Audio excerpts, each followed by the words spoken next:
Assalamualaikum warahmatullahi wabarakatuh. Ketemu saya lagi pelajaran ekonomi. Kali ini pokok bahasan kita tentang masalah pengangguran. Kemarin jenis-jenis pengangguran, hari ini masalah pengangguran. Udah siap?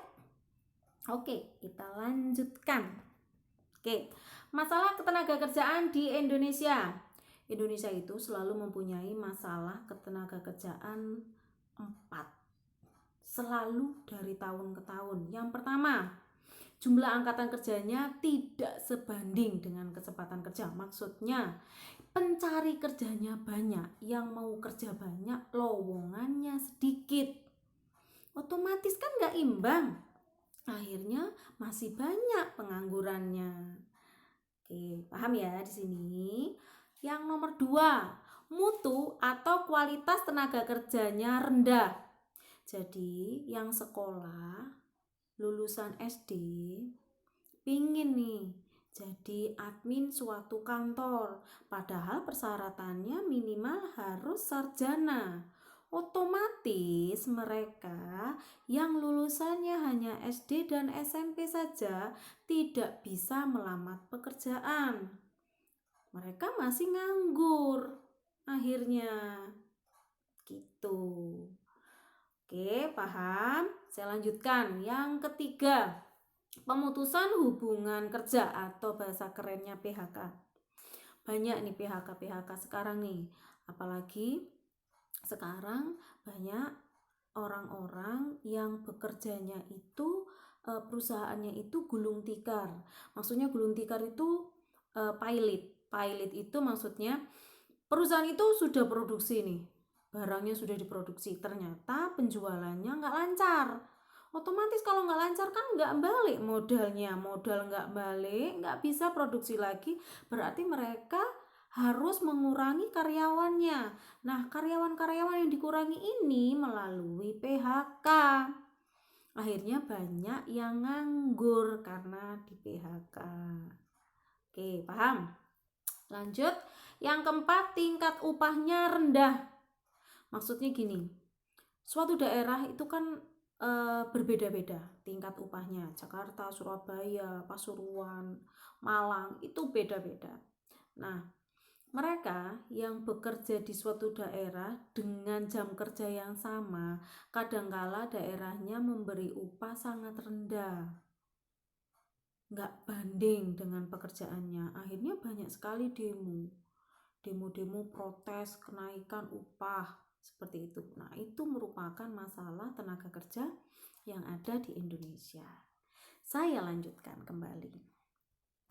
Oke, sekarang upaya meningkatkan kualitas tenaga kerja di Indonesia melalui 5 cara. Yang pertama, meningkatkan kualitas pendidikan. Kedua, meningkatkan kualitas kesehatan masyarakatnya. Kalau nggak sehat, ya nggak bisa kita kerja. Yang ketiga, menyelenggarakan program pemagangan. Yang keempat, memberdayakan Balai Latihan Kerja BLK secara optimal. Yang kelima, mempercepat sertifikat profesi tenaga kerja. Itu saja upaya meningkatkan. Kamu mungkin bisa mencari yang lain, googling boleh kalau kalian nemu nanti. Bisa share ke saya. Kita lanjut. Dampak negatif dari pengangguran. Dampaknya apa saja? Oke. Yang pertama, permintaan dan penawaran agregat menurun.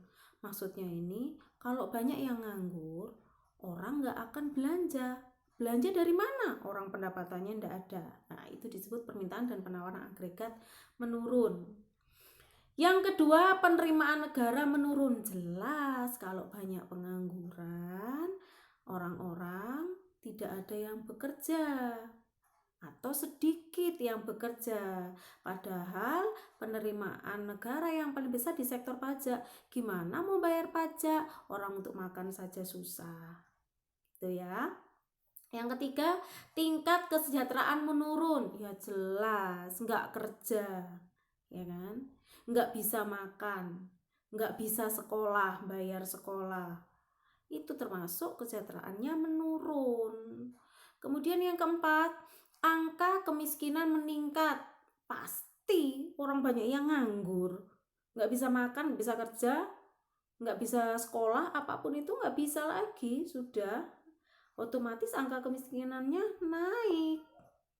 Oke ya. Yang kelima, biaya sosial meningkat. Nah, ini berurusan dengan pemerintahan untuk pembiayaan masalah-masalah sosial menjadi lebih besar lagi. Gitu. Kita lanjut ya. Oke. Terima kasih ya untuk pembelajaran hari ini. Hanya itu saja yang kalian pahami.